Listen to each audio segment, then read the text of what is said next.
Are you declaring providers inside your widget files? That's hidden performance bug. Let me show you why. Hey Flutter devs! Welcome back to Riverpod Mistakes series, where we fix one common mistake at a time.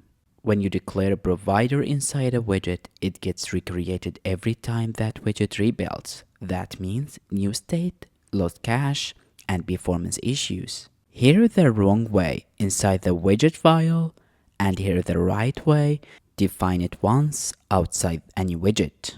By defining providers outside, they live as long as your app, not just as long as widget rebuild. That means stable state and efficient rebuilds. So next time, don't bury providers inside widgets. Keep them outside for a clean, professional Flutter code.